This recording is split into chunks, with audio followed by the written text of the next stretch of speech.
What is up, everybody, and welcome back to another video. So today we're going to be talking about Shield Hero episode 3. So in this episode, it starts out with Nafomi and Raptalia out in the wilderness, I would guess, fighting monsters in an attempt to level up. Apparently, in this episode, it's been 1 week since we last saw them, which was in the cave where they were fighting the two-headed dog monster. So Nafomi got hurt because he let his guard down. He was fighting like this porcupine type monster, and he ended up stabbing him with his quills. So Raptalia ended up killing it, and then they went back to the blacksmith in order to upgrade their armor. So when they got to the blacksmith noticed that Raptalia has grown. Apparently Nafomi didn't notice it, but when he finally did notice it, it was rather hard for him to believe that she's grown. So they needed new armor, and Nafomi was just going to get some armor, some swords, and stuff like that for Raptalia. But Raptalia was like, no, you need to get yourself some armor because you just got hurt today. And if you don't take this seriously, you'll end up dying. So they ended up getting Nafomi some custom-made armor and Raptalia a new sword. So they had to, since it was custom made, they had to leave and then come back and get the armor. So when they came back, Nafomi tried on the armor, and they were outside behind the blacksmith's shop. And while they were behind the shop, they noticed that there was a large crowd out in the front of the shop, and there was knights and stuff riding through town. And Nafomi was like, Raptalia was like, everyone is on edge. And Nafomi told her, well, the next wave should be coming soon. I just don't exactly know when or where it's going to be. So that's when the blacksmith told him that you can go to the Dragon Hourglass, and it's inside the big church that you can see from Town Square. So from there, Nafomi went inside the church, and he went to the hourglass, and his shield synced up with the hourglass.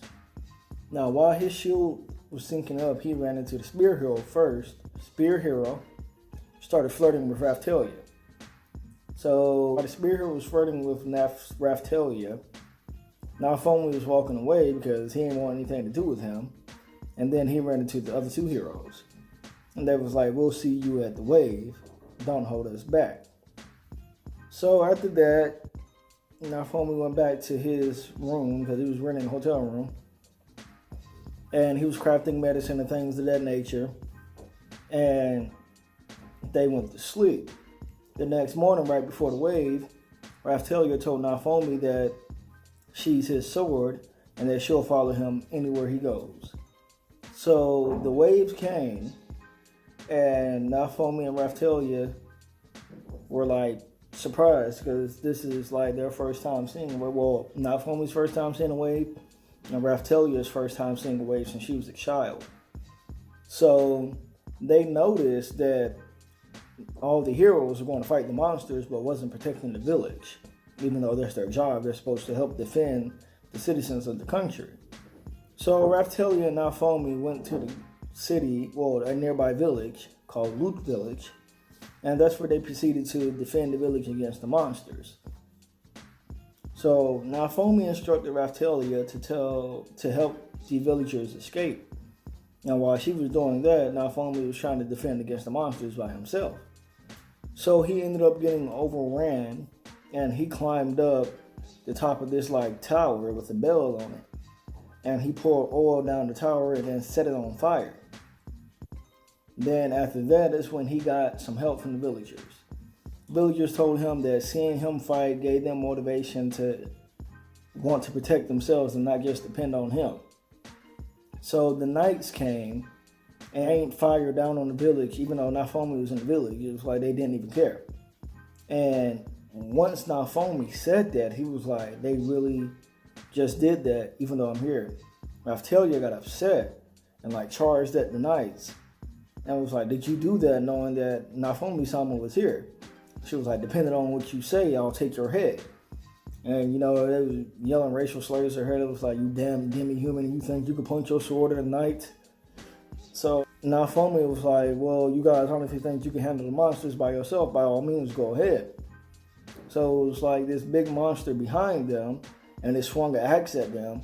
And Nafomi came up and protected him. Was like, you guys know match for these monsters. Go ahead and get out of here.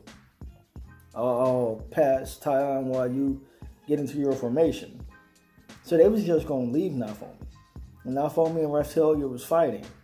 So then, like, the second commander, I would guess, because the first commander is the one that told them to leave.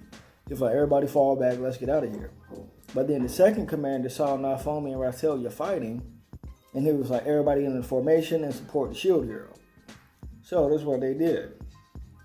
After they pretty much killed majority of the monsters, they left. And, well, part of them left and part of them stayed. Half of them went like to the other three heroes, and the other half stayed. And from there, they defeated the monsters. And then, at the end of the wave, the villagers thanked Nafomi.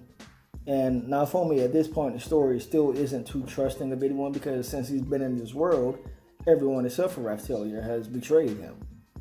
So Nafomi was like, don't thank me, just thank your lucky stars. And they was like, well, no, because of you, we got motivated, and, we wouldn't be here because of you. So the knights showed up to the heroes, and the heroes were like, you guys are kind of late. And was like, we apologize, but thank you for defeating the monsters. The king has a handsome reward for you. And that was basically the end of the episode. If you guys like this video, like always, hit that like button, subscribe, stay tuned for more content.